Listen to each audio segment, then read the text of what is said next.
Adam, my friend, how are you? I'm well, Kyle. How are you doing? I'm doing well as well. Thanks for taking some time out of your busy schedule to do this with me. I'm looking forward to the conversation. Thanks for asking me to come on. Of course. So I kind of start these off typically the same way. You and I obviously were connected through music and share a similar experience of benefiting from accessing music and building a career out of it. And so, why don't you tell me kind of when you first started to become interested in music, I guess, like if it was through your parents or siblings, or kind of what was your entry point into music? I first started playing piano. I was around, I think about 8, but I don't really remember how that came about. Like, I don't recall asking my mom and dad that I wanted to do that or anything. I think it was just, we didn't have a piano at the time. We ended up getting one later, but that was my first instrument. I probably played that for a handful of years, 2, 3 years, and then I started actually playing trumpet in school when I was about 11, 12.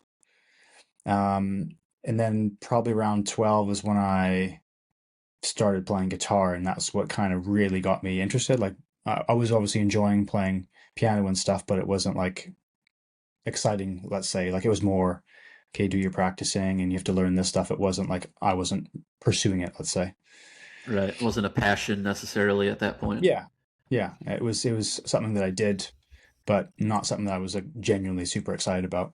So I was Right. about 12, and then I got my first guitar, and it was like a really beat up classical. I don't even know where it came from. It was probably someone that my mom worked with or something, but it had the classicals have like the open headstock, Yeah.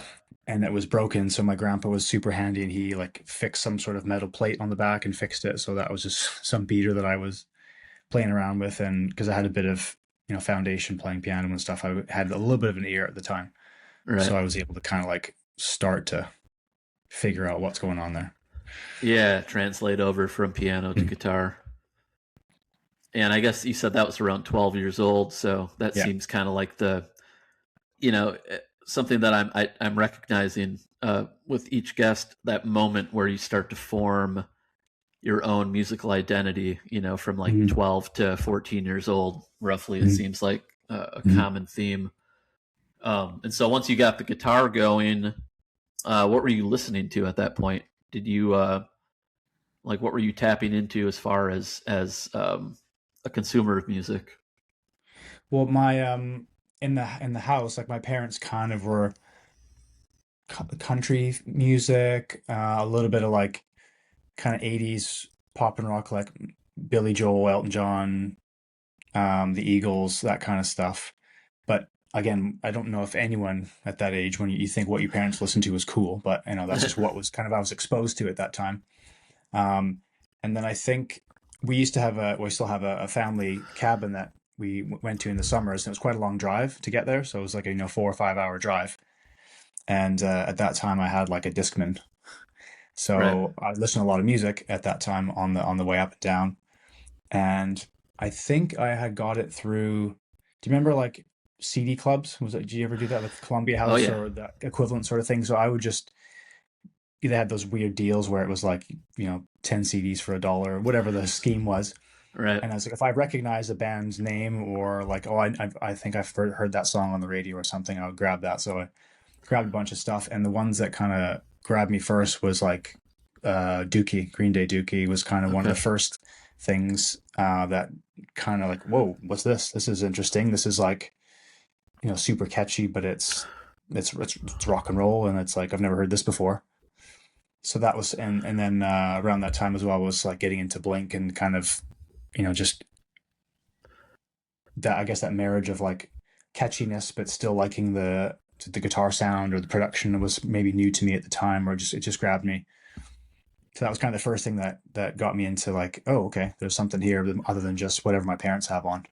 Gotcha. Punk rock, I guess, Yeah, seems like it would have been your entry point then, yeah. kind of the first thing that you're like, it got your attention outside of just what you were exposed to in your environment, Mhm. which, yeah, those couple of bands for me too were definitely integral earlier on as well. So, Mhm.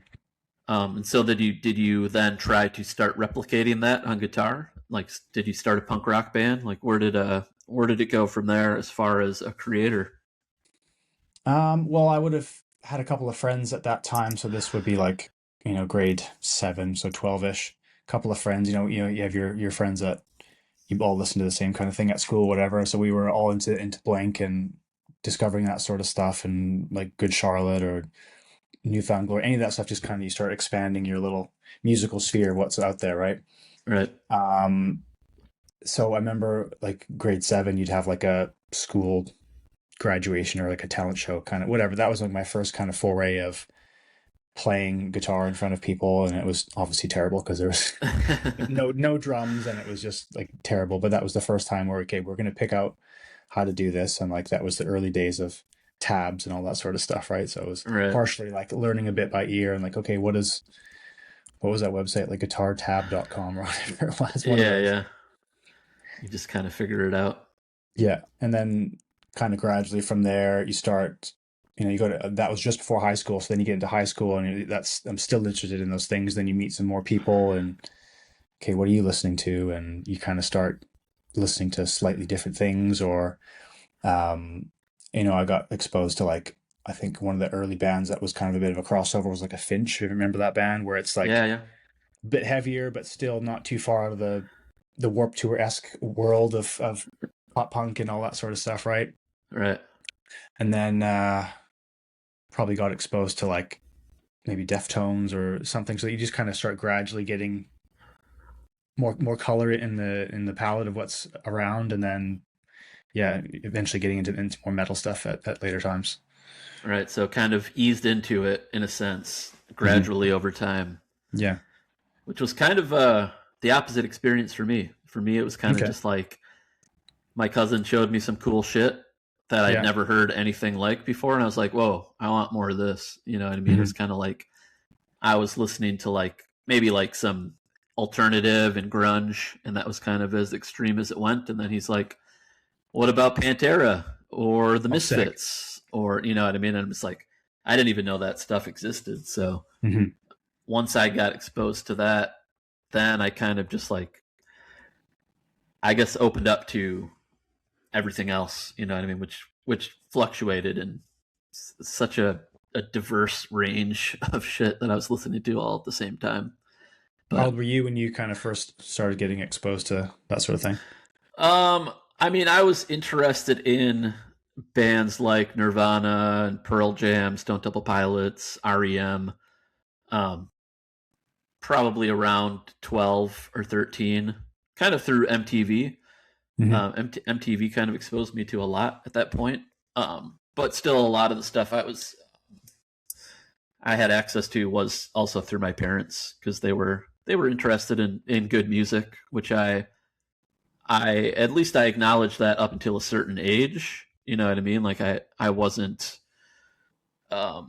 yet dismissing everything that my parents did or said or exposed me to until I hit high school. But yeah, earlier on, it would have been bands like that eventually led me into freshman year of high school, and that's when I really started to kind of be exposed to more extreme stuff, I guess, compared to what I had Hmm. been listening to leading up to that point. Do you think it's maybe like you mentioned a minute ago? Sorry if I'm kind of asking questions to you as well, No, no, more of no, a that's great. conversation. Yeah, Do that's you great. think it's maybe like a puberty thing where like your hormones are changing, and so therefore like just the way you experience music, or you get, something sets you off and like, oh, like I'm into that now, or like there's just something that changes like Yeah, biologically as well. I think so. I think it's all kind of tied together. Hmm. It feels a lot like to me like during those middle school years and high school years, you start to care a lot more about what other people think of you and how you're perceived. That kind of comes Hmm. into play. Hmm. And then a lot of the messaging and some of that music was just like it kind of went hand in hand with that experience for me. It was kind of like um, while that was happening, I was also coming across a sort of narrative like, well, fuck what other people think, like fuck the Hmm. norm, think for yourself, You know what I mean? So it kind of helped me kind of, I wouldn't say break out of that sort of dynamic, but it helped me to start to formulate my own identity outside of I guess being worried about what others thought I should be, and then Mhm. that kind of carried through for the rest of my life. Really, just kind of that punk rock approach to life. Like, oh, it doesn't have to be this way that you thought it did. It's a weird time in a young person's life, isn't it? Especially if you're of that kind of mindset where you're not your typical sports kid or whatever it is. If you're a little bit more of an outsider, it's like you're trying to just figure out everything, but you know, like you said, if you're more conscious of what other people think and how you're perceived and all that sort of thing, even if you don't really care what, but you're still, you know, being perceived differently and all that. Right. And I tried the sports route and all that, and I enjoyed it, but it just I wasn't built for it. You know what I mean? It wasn't a strength of mine. And so when I found music and I realized how expansive it was, and how many different directions you could go with it, Mm. it felt like more comfortable to me. And let's not get it twisted. Like, I certainly cared very much what people thought of me. Even at that point, I just kind of put up a front that I didn't. I found a little bit of comfort in the rejection of that, even if I was still self conscious and kind of dealing with that stuff more internally as I worked through it and kind of tried to find my comfort zone and my place within music. Mm. But Mm. I mean, can you relate in that regard too? Like, I guess once you came into your high school years, and I guess you started to form closer relationships, maybe play more consistently with certain individuals. I don't know what form did it take at that point? Did you kind of settle in high school and find like your, I guess, your posse, kind of your crew of people? Yeah, I would say so. I mean, I think maybe you're the same, but a lot of people that I met during those years, I'm still friends with, but I think the longest lasting and the best relationships I've had in my life have been all through music. Mm-hmm. They may have changed over the years and you know people are doing different things and all that, but we all kind of met through that avenue and many of us are still doing that, which is really cool. Like it's like a very much a lifelong sort of thing in Right. that regard where it's yeah, I don't know, maybe it's just the personality type of people that are into that sort of thing, but I think I was quite fortunate as well where I grew up in an area where there's just a lot of good people around, like nice people, and a lot of people that I was into music with, whether it was at school or like starting bands and things like that. Everyone was a good person, and maybe that just kind of came through unknowingly, if you know what I mean. Like, Totally. It's kind of like a almost like a secret club in a sense. You know what I yeah, mean? yeah, Like, when all you see around you is just like people that are interested in sports and schoolwork hmm and like hitting on girls and just kind of all this pretty like shallow kind of activity, and then you hmm see you see this other thing over here and you're like, oh, what's this? And it seemed to have a lot more depth and a lot more behind it, and then you can start to build from there within your community, in high school and beyond. A lot of the people that I met, um, that became lifelong friends actually was just after high school. Uh, like I played music with a few people in high school, but I went to a Catholic high school, okay, and so I didn't have as much access to musical people that were interested in the style of music that I was interested in. Um, and so I had to make more of an effort through those years. And then once I got through high school, which just was a huge relief for me, that's when it kind of started to open up more. yeah. Um, and so I guess, I mean, when you and I would have come into contact, I don't remember how many years down the Maybe road like that would have been, but 2006-ish even. Yeah, probably. So when did you graduate high school? 2005. Okay, so you So were I was kind of like touring, well, because I was in a band called Textbook Tragedy, which you toured with as well, right. with Misery Signals, and I was a year younger than everyone else in the band, so we didn't do any touring until I was last to graduate, basically, right? So we pretty much got doing some stuff straight away, which is quite young, really. Like, and we're all 17, 18 years old or whatever it was. Totally. And I think Misery Signals had played at a place in Vancouver called the Messaluna, if you remember that. I do. So that might have been the first time that we had crossed paths, probably.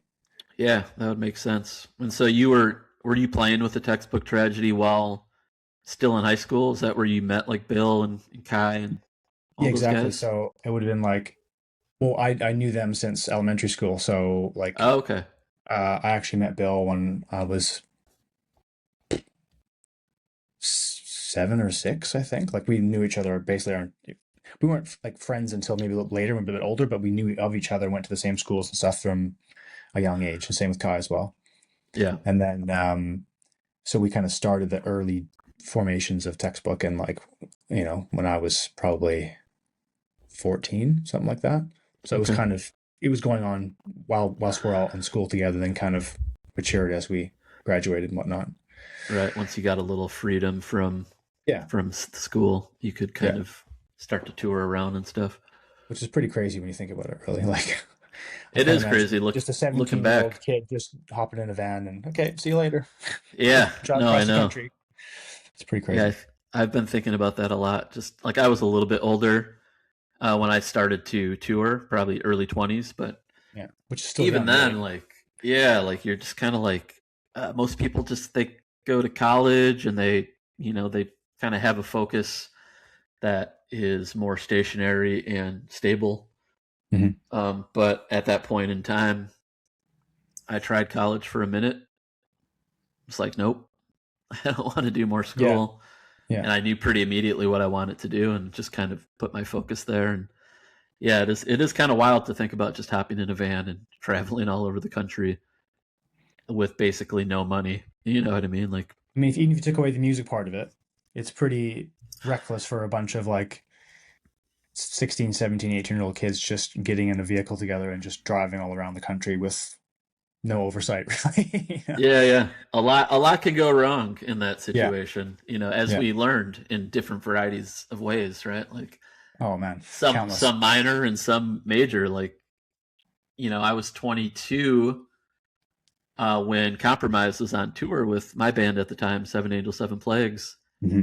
when they had that accident, and Yeah. that was shocking. You know what I mean? Like up until then, I was just kind of like, I don't know, man. I was so innocent. You know what I mean? And just Hmm. like I'd never experienced something to that degree as far as tragedy goes, and I don't think I even like really felt that for many years after, until many years after the fact. I kind of just like didn't know how to process it, right? Hmm. So thinking about being 22 and um, going through something like that, thinking about that now seems crazy. But at the time, it was just kind of like, this sucks. This is sad, but I just got to keep moving forward. Hmm. So you learn things like that in a variety of different ways. I think once you put yourself into those circumstances, but until those things happen, you're just like, what could possibly go wrong? Yeah. Yeah. I can't imagine that. I don't think anyone can really understand mortality at that age, can you? Or maybe it takes many years to figure that out, or if we ever do, but especially at that age when you're doing that sort of a thing. Like it's Yeah, just very just laissez-faire, you know?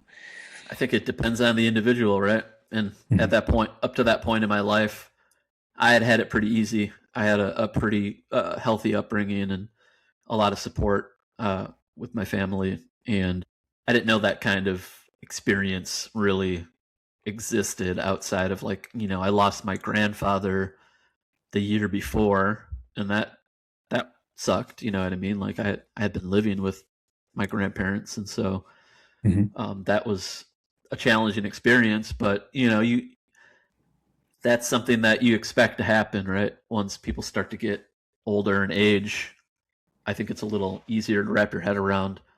But when it happens to somebody that's your age in such close proximity, that's the stuff that is a lot harder to understand at that Mm. point in time. And I think I had a friend in high school who was killed in a motorcycle accident too, when I was around like 17 or 18, and that was another moment where I'm like, whoa, you know what I mean? It's just like you think you're invincible yourself, and so you don't perceive anybody around you being any different, and then something like that happens, and Mm. it kind of shakes you awake for a second.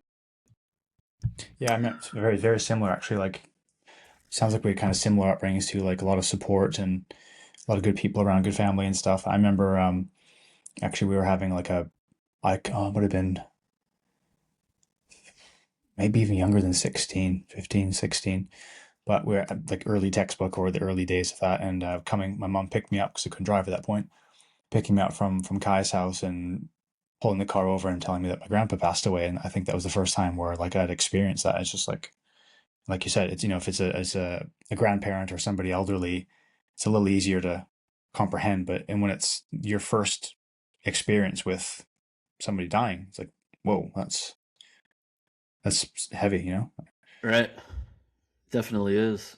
Did you have any sort of experiences similar to the ones that I mentioned earlier in life, like close friends that were more in your age range, like in high school, a few years out of high school?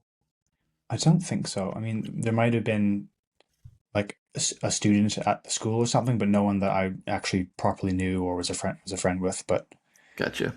um, yeah, Yeah, it's so it wild to wouldn't have think been until about. years later that I would have experienced someone super close. Right. And yeah, so I mean, I guess we did a tour together Hmm. in Europe, right? That was the Yeah, yeah, was that the first like stretch of dates that we played together? I think so. I feel like we Because at maybe had the played like a few shows here and there, maybe leading up to that, like local yeah, Vancouver shows or the ones that stick out in my mind would have been that Messaluna show. That was a really cool venue at the time. right. Um, I can't remember if that was the same gig that Dillinger played or if that was I'm thinking of a different show. But we definitely Eh, played there together.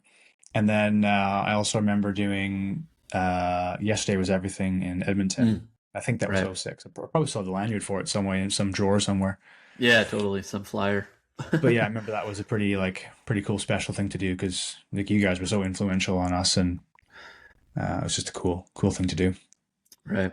But And touring, I don't so, think it was until probably Architects came into the fold when we did that yeah, tour in Europe. which is kind of, kind of interesting how things have worked out. Um, doing that tour, which Architects was a part of, and then eventually joining up with them. Like, Mhm.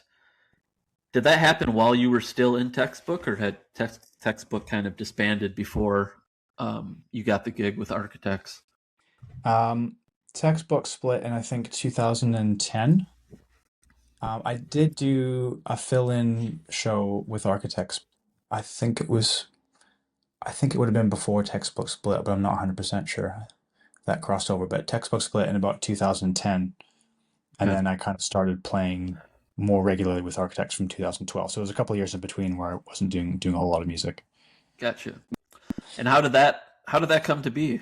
How did you end up, I guess, getting that gig with Architects? I mean, obviously you were already friends with them and had relationships with them, Mhm. but what happened uh, internally in their camp that I guess gave you the opportunity to step in?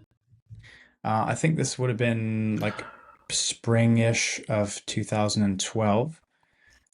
Tim left Architects, Mm. and that was right around the time that Daybreaker had come out or was about to come out. So I was asked to we did the 100 Days tour, which was like, it was 100 days long. Yeah. And so that was a quite intense thing to jump into. I hadn't done any like extensive touring for a while, um, but jumped into that. And then that was an amazing experience because I hadn't been to many of those countries at that point. Like up until that point, I had just done, I think that tour we just mentioned in Europe, in UK. So I was seeing a lot of places for the first time, which was super cool. And I was really grateful to be playing again because I hadn't been really playing music that I was excited about for a while. Yeah. And then they did, I think, a Warp Tour the following year, and I didn't do it with them because that was just kind of a one-time basis kind of a thing. Gotcha. And there was a guy called Morgan who was playing guitar for that. But I did go see the guys play because the first date was in Seattle, I believe. So I actually went down with Bill, and my brother, I think, was there as well. Mhm. And yeah, I think we kind of all realized, oh, we should be doing this together properly. So Right. So when you went on that 100-day tour, that was sort of like kind of an audition, maybe, but they hadn't fully decided yet which yeah, direction they wanted to commit to. I don't think they at that point knew what was going to happen with any guitarist. Like, um, it was just they needed someone at the time, didn't really have any aspirations as to who or what to go with. So it was just I was available, and I think it actually started in Canada, if I recall. So that just kind of worked out in that way as well. At that point, at least in Europe and the UK, they were doing really well. Maybe not quite in North America just yet. I know that took a little Mhm. bit longer to kind of Mhm. cultivate, but what was it like to kind of step into that sort of role after probably not really experiencing those types of crowds or that kind of that level of performing live? Was that a pretty cool experience? Was it nerve wracking? What did that feel like?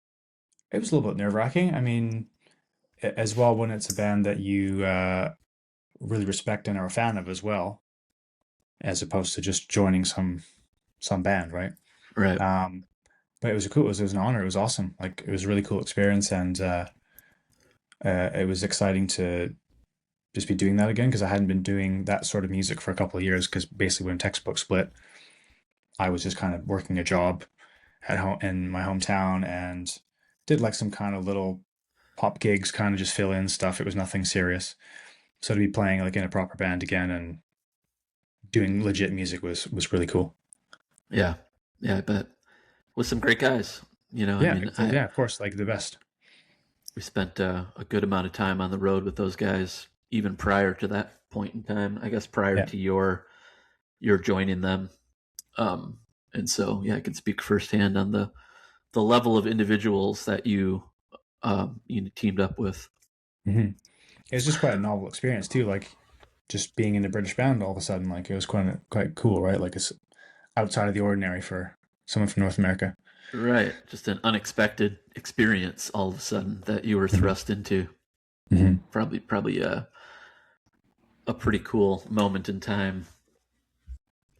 But yeah, so I mean, so from there, I guess after you do the 100-day tour and then take a tour off and you join back up with them, that was the point that you were then solidified as a member, I'm assuming.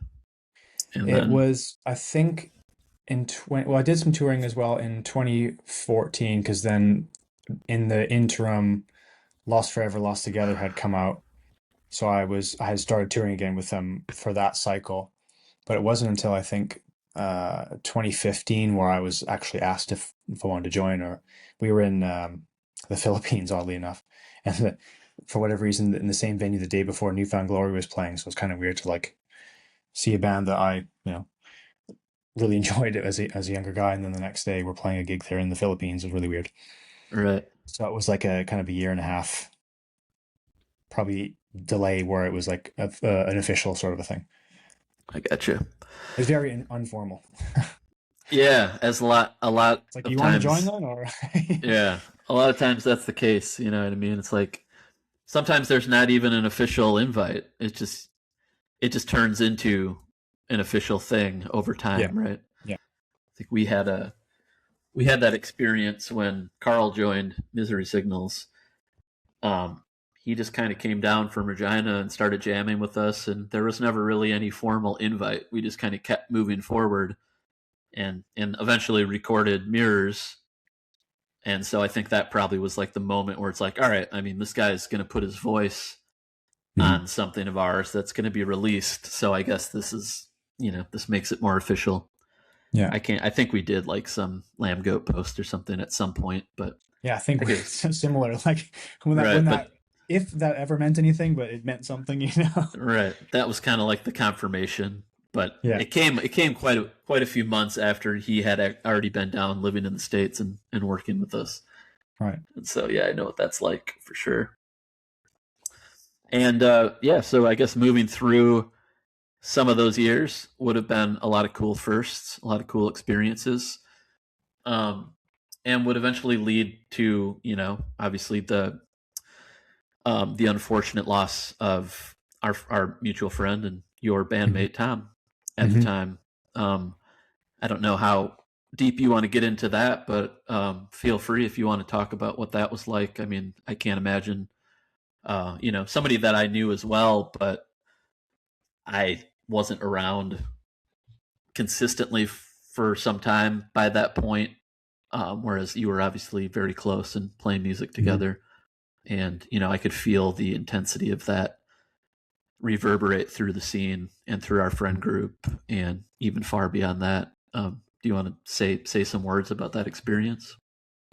It was quite a surreal experience, really. I mean, there's so many crazy moments. Yeah, just like his tenacity was crazy though too. Like even in his physically weakest moments, his mental strength was as strong as it ever would, and just continuing to play shows, and it's yeah, pretty crazy to witness that really. Um, he also really taught me a lot because we lived together for a brief period towards the end as well because he had an apartment in Brighton, and it was kind of at a point where because I now live in the UK, but before I had gone over there, it was kind of back and forth a lot. So I needed somewhere to kind of stay when we're doing gigs and stuff like that. So Right. we kind of lived together briefly. So I spent a lot of time together with him there, and just his outlook. Like he changed quite a lot from a spiritual point of view as well, and just his outlook was so positive despite what was confronting him, Right. and yeah, it was super inspirational. I can imagine. I mean, it was such a surreal reality to accept, Mhm. even from a more outside perspective. Like, I heard chatter of it, was getting updates, but it never felt real to me until it was. You know what I mean? Like I just didn't. One of those moments where it's just kind of hard to make sense of it. Like, even though I had been removed from um, having regular access and being on tour all the time, um, Tom and all the guys and architects really just had this sort of unique energy. You know what I mean? This kind Mhm. of positive outlook on things and great approach towards life. And Mhm. I came across that many times over the years, and that's the stuff that kind of stuck with me the most. And so to have like this memory of Tom, as that personality, and just always upbeat and making Yeah. wanting to make people laugh, and then hearing about what was happening was really hard to kind of grasp. And again, like, it just didn't feel real through it all. And I'm sure that was magnified in your experience. Mhm. But But I still, I maybe mean, that's. Oh, go ahead. Sorry. I was gonna say like I find that still to this day with other people that you lose too. It's just people become like for me, I don't often think about people I've lost on a day. Like, little things will trigger you and you'll think about it. But because just they've become a part of you and just like their essence in the the experiences you've had with them and things like that, like it's in a sense they're gone, but you don't. It's hard to describe, isn't it? Like there's loss, but there's also no loss because you've had the experiences with them, and the value's been added to you and to your life because Right. you knew them. So Yeah. you carry that forward with you Mhm. forever, right? Yeah. And I mean, did that? I mean, I don't really even know your story as far as um, relation to spirituality, but did that experience have any impact on your spiritual experience? I mean, did you have a religious upbringing, or were you already kind of on that path? I don't know. I guess you had mentioned it, that Tom kind of had come to that space there Mhm. towards the end. Like, was there any influence that carried over to you through that whole thing? Definitely. I mean, yeah, I didn't grow up religious. My family is not really at all, on either side. I went to like, you know, church sometimes for like a Christmas or that sort of thing, but it was very just kind of uh tradition, you know what I mean? Like it wasn't like Right. just it's just because grandpa did it kind of thing. Totally. Um, I never really thought about it too much. I don't know if I would go so far as to say atheist, but just yeah, never really gave it much thought. And but I think particularly with Tom, um, that opened me up a little bit more, even because that was the first person that you're really close to in a different sense, and I'd gone through such experiences with, and then to have them experience that themselves and see how they traverse that sort of a thing, it definitely makes you think there's more out there and there's more to us. Right. Um, yeah, so it definitely changed that for me. Yeah, kind of experiencing somebody that is going through something that likely isn't going to have a good outcome, sort of kind of tap into something unfamiliar. I would imagine it almost affords you permission to look at it differently in a strange sense, right? Like somebody is kind of almost ushering you through it to a degree through their own experience. Um, Hmm. I mean, this wouldn't happen for me for many years, but obviously, I didn't have a situation like that happen to me at a point in my life where I was ready to be open to that kind of stuff. You know, Hmm. when the stuff happened with compromise, I was far too young and ego centered and didn't think much past like the physical end of things. But had something occurred later with somebody that was closer, maybe it would have been different. But um, and so not to focus too much in this kind of sad space, but um, obviously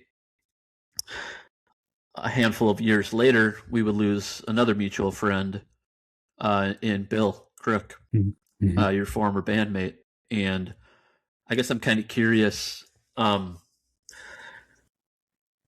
not to say that that was an easy thing to go through, but by going through what you did with Tom, did you feel more prepared, I guess, in a sense, to kind of navigate and process what had happened with Bill?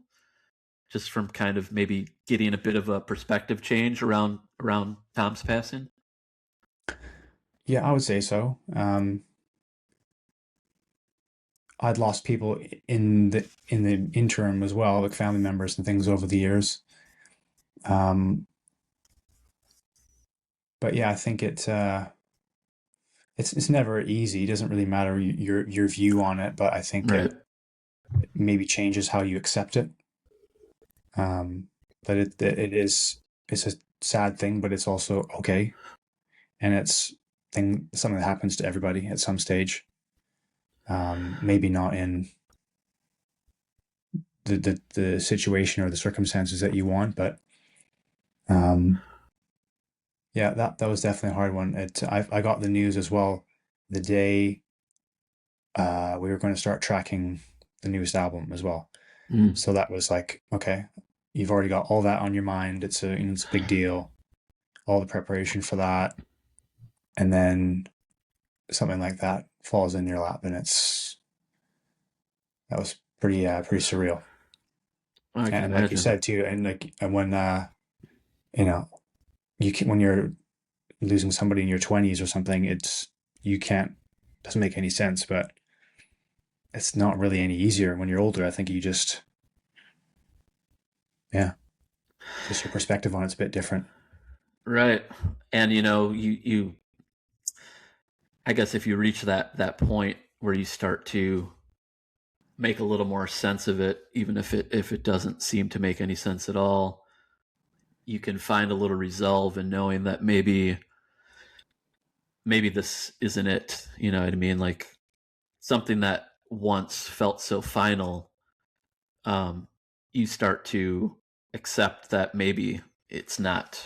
You know what I mean? And I know more recently for me and my experience with spirituality, um, just being open to that the possibility that maybe this physical life that we're leading is not as final as I once thought it was. It not only does it make continuing to live in this crazy world that we live in a lot easier and enjoyable, and you start to really appreciate the uniqueness of it, but it also makes that ultimate ending of this experience far easier to wrap your head around, if you start to at least be open to the possibility that there's more past this, Mhm. maybe even more real than what we experience now. You know what I mean? Yeah. Like there's a lot of peace in that on both ends of the spectrum. So it takes people different going through different experiences to come to these realizations. Some people don't ever accept it, never really make that connection. Um, but I would imagine, obviously, with Tom and Bill, that was something that kind of shook you up in that way. Mhm. Um, I mean, what I guess if you're comfortable talking about it, what did that start to look like in life? How did that start to show up, just in everyday life, and how you kind of perceived life from that point forward? Were you able to apply that kind of that wisdom acquired to maybe some personal struggles that you dealt with on your earlier in life before coming to some of those realizations, and being able to maybe make some internal changes that kind of lighten things up a bit? Well, I would say in more recent years, definitely been just working on personal growth in general. Um, yeah, I think when you're faced with those kinds of things, and everyone, is obviously facing different when you're in that sort of situation, dealing with your own things, but um, just trying to be more introspective and reflective all the time, if possible. Like, whereas maybe in the past I wasn't. Um, and just we don't really know what consciousness is, Right. and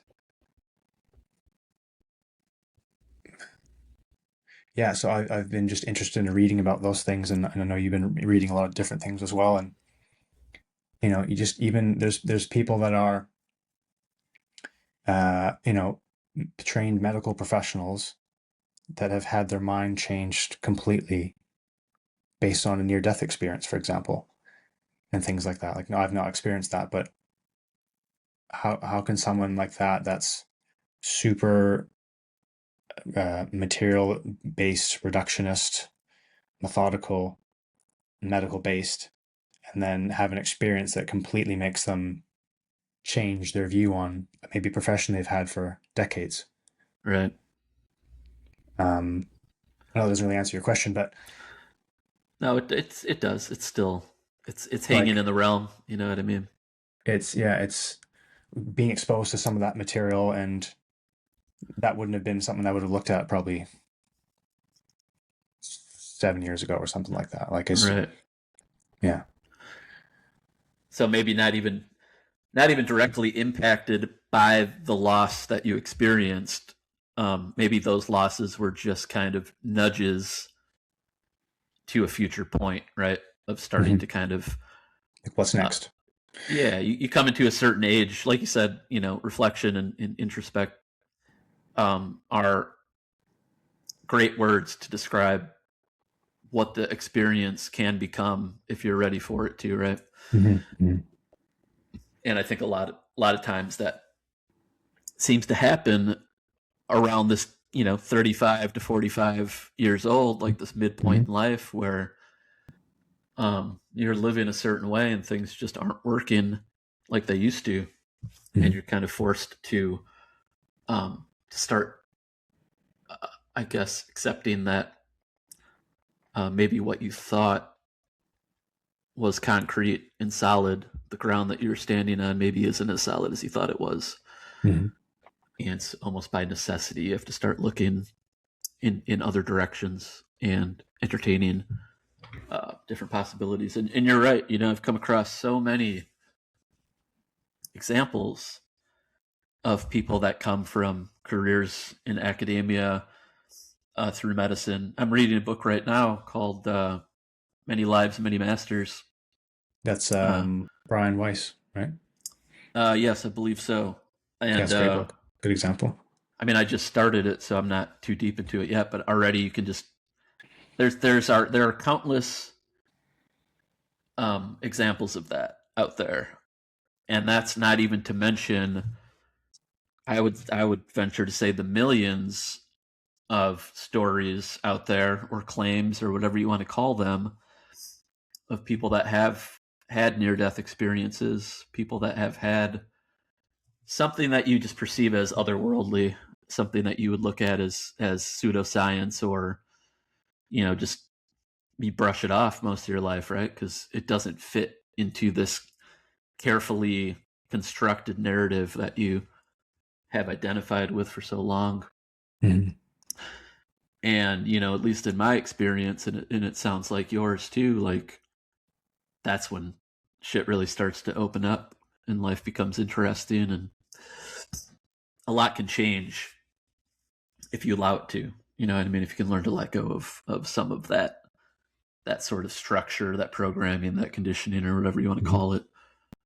And it was um, part of the inspiration for doing this podcast came from reconnecting with people such as yourself. Kind of after a moment in 2025 that shook me to my core, and I didn't run away from it. I leaned into it. And so as the year progressed, I just kept reconnecting with people consistently and realizing that they had their own stories to tell. They were on their own path. It wasn't the same as mine, but it was another version of it. You know what I mean? It was far more than I ever considered before experiencing it myself. And so once you hear enough of those stories within your own friend circle and beyond, it all of a sudden becomes this mission to try and, I guess, magnify those voices, get those stories out there, spread that message, because it has such a profound effect on you yourself in your own experience, that all you want then is for others to have access to that maybe aren't quite there yet, or they're not able to Hmm. tap into it yet. So Hmm. um, I'm grateful not only for the people that I have had access to in this life and have become friends with and formed relationships, but also just to um, be able to hold on to a lot of those friendships, even after going through pretty significant change myself. That was a concern for me early on, was like, if if I lean into this, if I accept this as my new reality, what's that going to look like for everything that I've built up to this point? Mhm. And that's a little bit of a head fuck. But like you just kind of trust in the process, and sometimes you lose people in the process. Sometimes you gain new ones. You can't control that stuff, right? Mhm. Was that a concern for you, like losing people or just your Yeah, pre-existing relationships shifting a little bit and things like that? absolutely. Early on, especially, I Mhm. wasn't comfortable in the space that I entered because it was unexpected. I was happy to be there, and I experienced significant change very quickly. But like I said, I'd still spent the prior, you know, 25 years of adulthood or 27 years of adulthood piecing together this identity that I accepted as reality. You know what I mean? And so, like, all of my relationships existed within that identity. And even though I was happy to come to a healthier space, I was still very much concerned that I might have to make a lot of sacrifices if I wanted to stay there. And thankfully, it didn't end up being that way. You know what I mean? Like, and that's just a testament to the quality of individuals that I was fortunate enough to cross paths with at different points in my life. You know what I mean? It's really just a confirmation of the strength of those friendships, the fact that they didn't really change shape too much, and I'm Mhm. still accepted by the ones that I love the most. And but it doesn't always happen that way. Like when you're talking about people that walk away from long, stable, financially beneficial careers and families, marriages, all that. Like people blow their life up to a far more extreme version than what I had to do, but they Mhm. still do it. And those stories inspire me every time I come across them. Mhm. Just the resolve of a human being when they get a glimpse of what is probably more true than anything that they had experienced up to that point. Mhm. What was the big moment for you, or the kind of aha that there's something else going on here?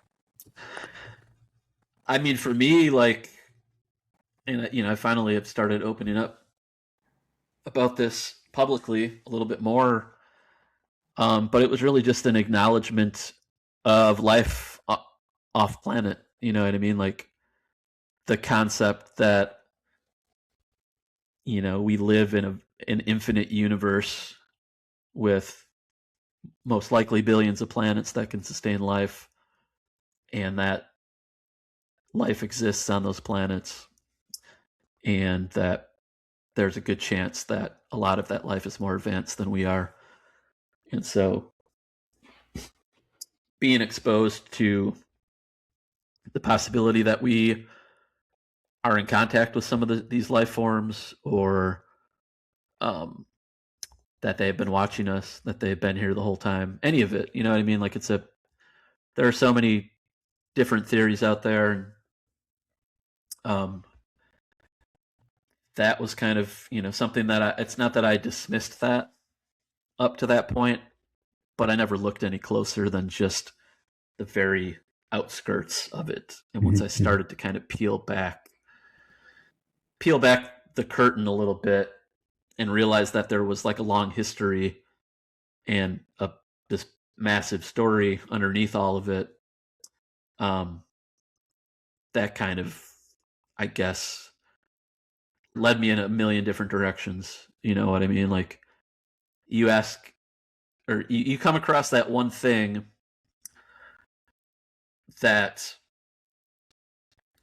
you weren't considering, you weren't looking at, but you're finally open to it. And that one thing, it spirals into a million different questions surrounding a million different other things. Because once Mhm. you let yourself consider that first thing that seems unfeasible, that seems like fantasy, well then, how can you stop there? If you're really looking at it and you're really considering that maybe you got that wrong, um, then it's I think hard that's the to, big thing, isn't it? Is just like be willing to be wrong about stuff that a lot of yeah, people are not, or at least maybe not wrong, but underinformed or misinformed. absolutely. And So that's if you're that, open to something and then you can let it be where it be, and then you can decide from there whether something's true or not, or whether there's more there. right. And that's, I was somebody that I had a really hard time being wrong most of my life. You Mhm. know what I mean? Like admitting that I was wrong, um, admitting that I didn't have an answer for this and that and the other thing. But yeah, letting go of that kind of obsession of being right is what opened up my life. You know what I mean? In such a way that I'd never experienced before that. And I'm sure that your experience is similar. Mhm. Like there's no real value in being right necessarily. You don't learn anything if you're just operating from a space of being right or Mhm. thinking that you're right. You know what I mean? When you admit that you might not be right, then you learn what all the other possibilities are. And you can pick from a variety of outcomes that seem to make the most sense to you, right? I think I saw recently one of the traits of high IQ, not saying I have one, but just one of the traits of it is that you're willing to change or willing to update your information, so to speak, right? So like if you're steadfast and so it doesn't matter what it is, any topic, pick one. If you're not willing to accept or integrate new or um what's the word? Like information that will supplant that's more updated, so I would say, how can you learn? Right. You learn from other ideas and other opinions and Yeah. You get into a dangerous space when something like science, for example, that is in place to continually update, you know what I mean? Continually question itself and to continually expand uh, as a means of understanding our reality, it um, starts to lose that approach in certain ways. You know what I mean? Like, and I very much am a believer in science um, and appreciate its value. But it can become a religion of its own in a sense. You know what I mean? It can be trapped in dogma just as 100%. much as organized religion can if you stop questioning it. I think that's a lot of, particularly in science or the kind of, parallel industries and things, that's why we are limiting ourselves a lot of the time, like as a society, and a lot of the problems that we have are because of dogma and because of people with massive egos that won't change their opinion when there's clearly different, more accurate information available, right? Like Right. the whole Or the whole even if it's concept of not more science. accurate, even if it's not more accurate, just acknowledging that it is there and that it's possible. You know what I mean? Like Yeah. being willing to let go again of this obsession of being right and of Mhm. something being settled when there are clearly other theories surrounding it that are potentialities Mhm. that challenge that narrative. Mhm. So, yeah, no, I mean, and that's again, it's just, I guess, a result of coming into the space through however you get there, whether it's through more spiritual stuff or for me initially being connected to extraterrestrials and life outside of this planet or a variety of other ways. Like it doesn't matter how you get there. um, it matters what you do once you're there. I think at least that's how I see it. and um, and that's why I'm doing this, because it changed my life, it changed your life, and I'm sure that's reflected in a lot of different ways. I mean, what does your life look like these days? You know what I mean? Like, if you don't mind me asking, just the day to day and your relationships. I know that you have a partner that you've Hmm. been with for a little while. Yeah, we live in the UK. Um, she's got two kids, so that's been a big change for me as well. So, uh, someone that had never really put too much thought into family life, I've kind of dropped into that. So Yeah, that's been a big change. Also on the whole path that we're talking about, just I mean, everything's about learning ultimately, isn't it?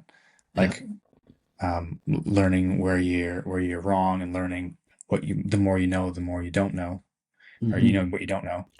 But yeah, that arrangement has definitely having kids around makes me um, more aware of myself. Like they're like mirrors, right? So Yeah. Mr. Sigma's pun. Eh, Like yeah, you just see so much more, and yeah, it makes you realize how jaded we can become as we age as well. When you're part of what we're talking about too is that open-mindedness, right? And kids have that's all they are.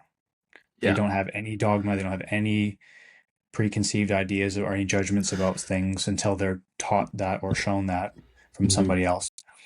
It's just open-mindedness. How old are the kids? 14 and 5. Okay. So it's a big jump. Yeah. Um, but yeah, having a younger one around, it definitely makes you kind of try and get back into that mindset about things. I can imagine. Like, especially like, something else I've been sort of interested in is what we can learn from children Mm. that have not yet been conditioned to uh, exist in this world. As Mm. the older they get, that becomes obviously um, more of a focus. But what is it like being around a 5-year-old? You know what I mean? Like, do you find that I guess with this kind of way that you approach life now, um, do you find opportunities to learn from a child of 5 years old? All the I would time. Yeah, imagine. yeah. Like I've always viewed myself as a pretty patient and mild-mannered person, but you can get tested for sure. Oh, So that's absolutely. been a big learning curve, and yeah, just again, always learning. What can I Right. learn from this situation? If there's a bad situation or something's gone on, or like, okay, what have I learned here? What could have been done better next time? And it's just a kind of a little microcosm of an adult, isn't it? Like you can see how, and adults can be the same way too, right? Like we're emotional beings, and when you don't have any emotional aptitude or like you just don't know how to control them as a little kid would, you can just see how things blow up and then they just spiral because of no control over our emotional side, right? So like it's just Yeah. a little window into how we operate on a bigger scale, I think, which is quite interesting.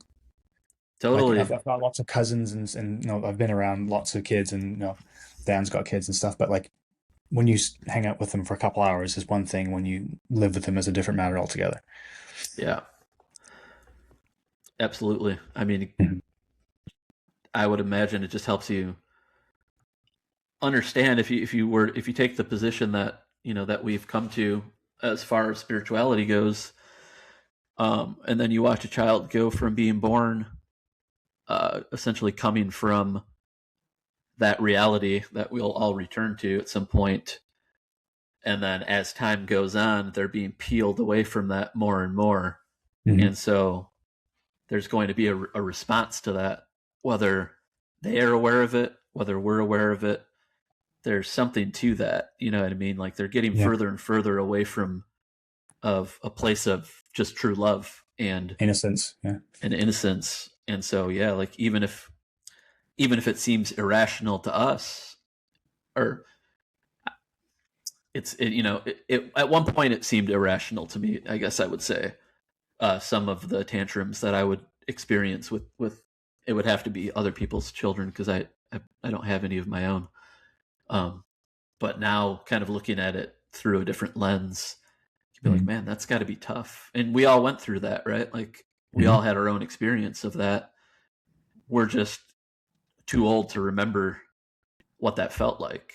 Mm-hmm. But I think it's a unique opportunity to be mindful of that and to have empathy towards these children that are struggling with that currently, For sure. and to just listen to what they got to say. I think there's a lot to learn from the youth, a lot that would benefit humanity as a whole.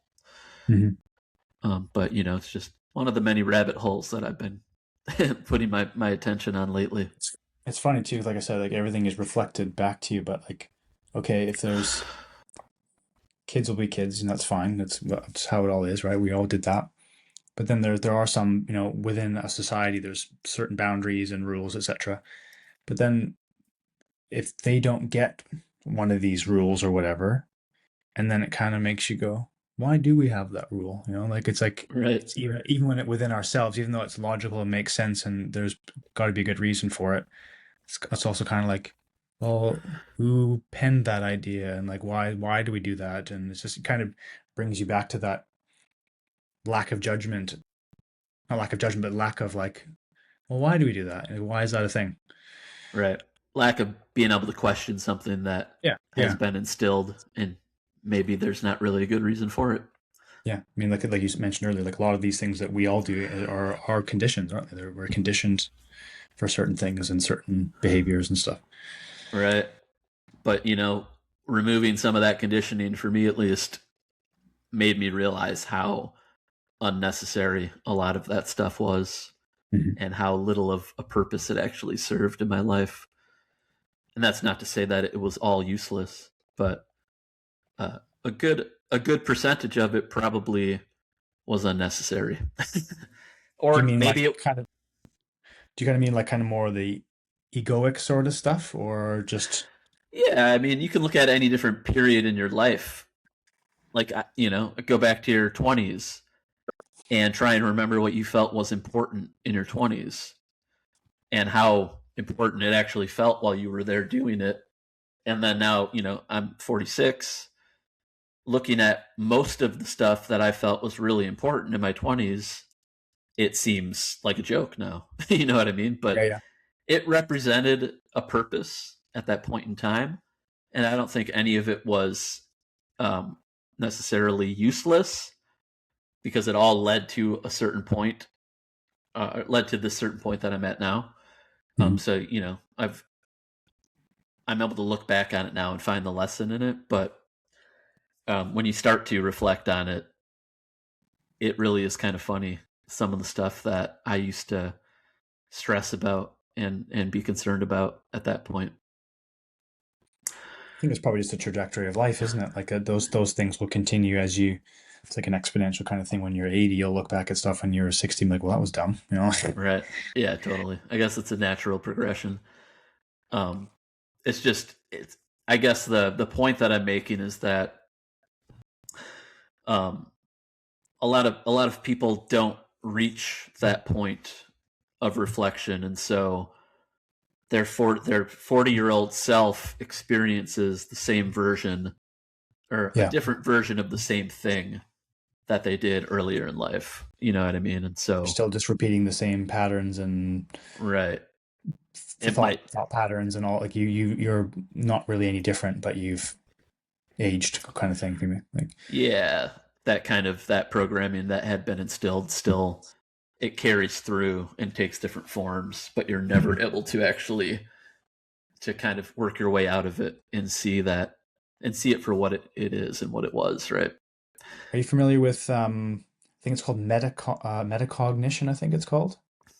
I'm not super familiar. I've heard the term, but It's basically like thinking about thinking. So it's just kind of having that, you know, I guess you could describe it in um, like neurological or, like psychoanalytic kind of terms, but I think it's quite in a spiritual sense too. It's like meditation is observing your thoughts kind of an idea, right? So it's kind of that thing where you're thinking about your thoughts or you're observing your thoughts. So it's like, okay, I've done done that thing. Why did I do that thing? Like you're not in an obsessive way, but you're just observing yourself in a third from a third person almost point of view. Right. So you're just okay, make observing your own behaviors and observing your thought patterns and things. Okay, why have I done that, and why is that occurring again? And just being aware of yourself in a positive way. But Right. Just having an awareness that you're aware, yeah, essentially. exactly. Yeah. Yeah, I mean that's something that, is kind of woven into my daily life at this point. Is Mhm. like, it's not to say that I don't struggle still and have my challenges, but I do have an awareness that I didn't have before when it comes to facing those challenges. And so those challenges don't grab a hold of me and pull me under for Mhm. as long, you know what I mean? Like, and that's kind of one of the biggest benefits when you reach that spot, is to kind of be able to gain that awareness from, or in more in real time, right? Like, and you Mhm. can apply it to your daily life and kind of take control back from the ego, or whatever you want to call it, that was kind of Yeah. behind the driver's wheel up Yeah. till Yeah. that point. It's a bit of like real time out of body experience kind of a thing. Totally.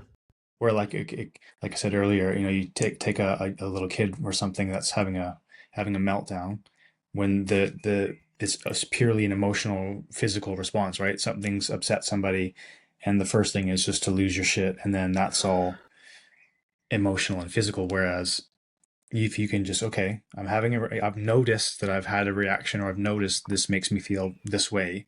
I can choose to not react to it, or like say how you're reacting to a situation, Right. which is Oh, difficult, absolutely. obviously, because it It takes, is. because you have to be like, thinking thinking on your toes, so to speak, right? Like, Right. Yeah, it's hard to have such awareness that you don't react in the way that you normally would, right? You have the ability to make a different choice as it's happening, which is, it's not easy to do, but it is possible, and it's something to work towards, I think. And it's, something that I try to point out to others when I recognize it, and not in a judgmental way, or in a pushy way or preachy way. But, like, some people that don't have that awareness, they're not aware that they have the option to have that awareness. You know what I mean? So yeah, yeah, yeah. The tool sometimes is you just there. like, you you express that, and sometimes that's all it takes for someone to be like, "Holy shit, I could have made a different choice." Then I do have the ability to do that. It's cool. I mean, it's makes it just all this stuff makes life so much more interesting and enjoyable and lighthearted. Yeah. And I mean, we could go on for hours about this stuff, but I'm trying to keep these episodes to a reasonable length, because I Hmm. know that people's attention span is, people. Well, not even that, but people just generally don't have a lot of time to sit down and watch and listen to these things. So it seems like a good place to wrap things up. But if you have anything you want to say in closing, or if you want to tell me anything that you're up to that I can kind of plug in the show notes or anything like that, feel free. No, nothing really. Just doing some gigs coming up, as far as personal stuff. Just yeah, trying to continue what we've been discussing, and trying to catch up on reading, which I don't always get to do, and read about this stuff. And yeah, it's there's endless books and endless things you can study, isn't there? Just like Yeah. I mean, trying to absorb it all. I have a lot of extra time on my hands, and I still can't keep up. You know what I mean? So I totally It's get the that. one time where I would think a brain chip would be handy, is just to like get all that right in there.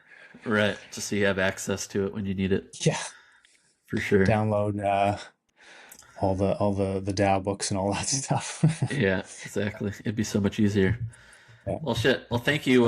Thank you again for giving me some of your time. I really Thank you, enjoyed the man. I appreciate it. conversation, and It's nice to be able to talk to you in a different context. absolutely. And hopefully, it's not too much longer till there's an opportunity to hang out again in person.